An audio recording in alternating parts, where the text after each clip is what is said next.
पिछले हफ्ते ही रूस के काजान शहर में ब्रिक्स का 16वां समिट हुआ।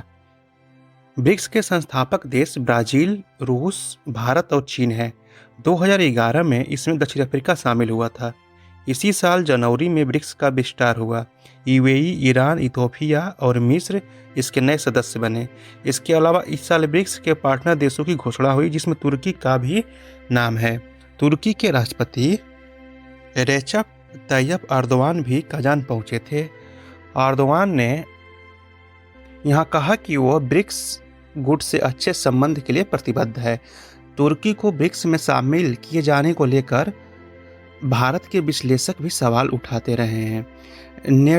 नेटो पश्चिमी देशों का गुट है और रूस इससे चिढ़ा रहता है।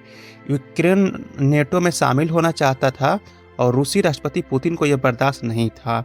यूक्रेन पर रूस के हमलों को लेकर पुतिन नेटो को भी एक वजह बताते रहे हैं। नेटो को रूस और चीन विरोधी संगठन के रूप में भी देखा जाता है। ब्रिक्स को पश्चिम के देश अपने खिलाफ देखते हैं। अगर तुर्की को ब्रिक्स में जगह मिलती है तो यह नेटो का इकलौता देश होगा। पिछले हफ्ते ही रूस के कजान शहर में ब्रिक्स का 16वां समिट हुआ है। तुर्की के राष्ट्रपति रेचप तैयप अर्दोवान भी कजान पहुंचे थे। शुक्रवार को पिछले हफ्ते जर्मनी मीडिया में एक खबर चली थी कि तुर्की को ब्रिक्स में शामिल होने के लिए भारत ने रोक दिया है। इसके बाद सोशल मीडिया में यह खबर आग की तरफ फैल गई। इससे पहले पाकिस्तान को लेकर खबर आई थी कि रूस और चीन के चाहने के बावजूद भारत ने पाकिस्तान को ब्रिक्स में शामिल होने से रोक दिया, क्योंकि पाकिस्तान भी ब्रिक्स का सदस्य बनना चाहता है। लेकिन यही चारों तरफ सोशल मीडिया और विदेशी मीडिया में भी चर्चा हो रहा है कि भारत ने ही पाकिस्तान और तुर्की को ब्रिक्स का सदस्य देश बनने से मना कर दिया। पीएम मोदी ने ब्रिक्स के समापन भाषण में कहा था कि सभी फैसले सर्वसम्मति से होने चाहिए और ब्रिक्स के संस्थापक सदस्यों का सम्मान होना चाहिए। पीएम मोदी की इस टिप्पणी को पाकिस्तान को ब्रिक्स की सदस्यता नहीं मिलने से लेकर जोड़कर देखा गया था।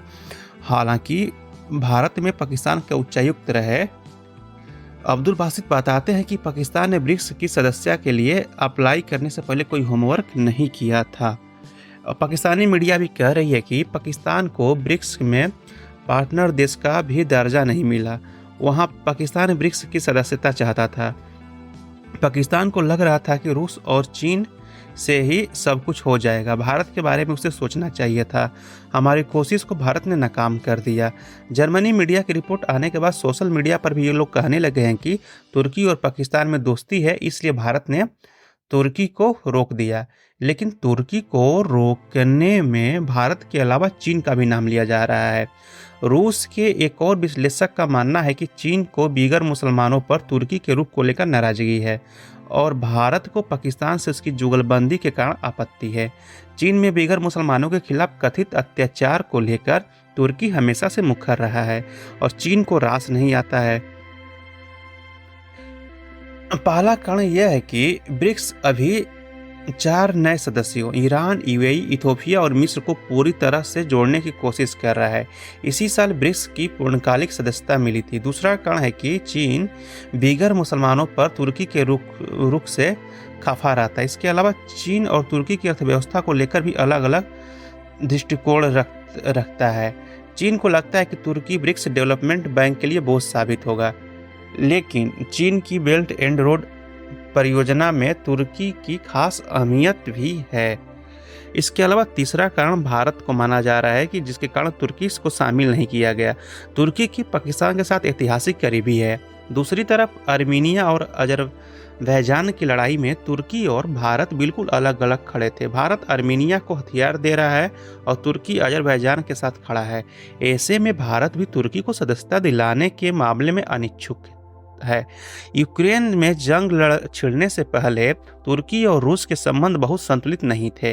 यूक्रेन पर रूस के हमले से पहले तुर्की ने दोस्ती में रूस को ज्यादा फायदा था, लेकिन जंग के कारण चीजें बदल गई है।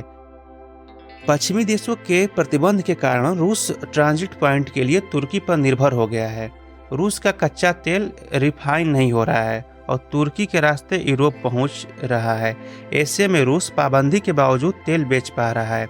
तुर्की अब भी इसका पूरा फायदा नहीं उठा पा रहा है, क्योंकि रूस के साथ आर्थिक मोर्चे पर उसका जुड़ाव पूरी तरह से नहीं है। रूस और तुर्की के बीच हब प्रोजेक्ट को लेकर भी असहमति है। पुतिन ने 2022 में नॉर्ड स्ट्रीम पाइपलाइन डैमेज होने के बाद नया हब बनाने का प्रस्ताव रखा था, लेकिन अब बातचीत नहीं हो रही है। तुर्की का रूस से गैस आयात भी अब घट गया है। अगर तुर्की ब्रिक्स में शामिल होता है तो देखने वाली बात यह होगी कि जो नाटो ग्रुप है, जिसमें केवल पश्चिमी देश ही शामिल हैं, और नाटो को ब्रिक्स और जो ब्रिक्स है इसको पश्चिमी विरोधी गुट माना जाता है। लेकिन पश्चिम में तुर्की की पहचान संदिग्ध हो जाएगी अगर ये ब्रिक्स में के गुट में शामिल हो जाएगा। तो ब्रिक्स में चीन और रूस की पहचान पश्चिमी विरोधी के रूप में है। ब्राज़ील, भारत और दक्षिण अफ्रीका गुट निरपेक्ष पहचान के साथ हैं। तुर्की शामिल होता है तो इस गुट को देखने का एक दूसरा नज़रिया भी होगा। नए सदस्यों में भी ईरान को छोड़ दे तो इथोपिया, यूएई और मिस्र रूस चीन के करीबी नहीं हैं।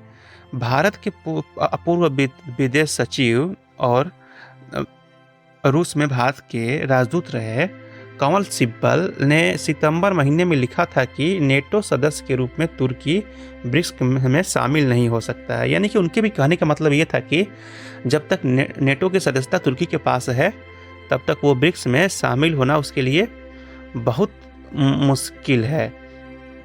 ब्रिक्स में आने से रूस की सुरक्षा भी बढ़ती है।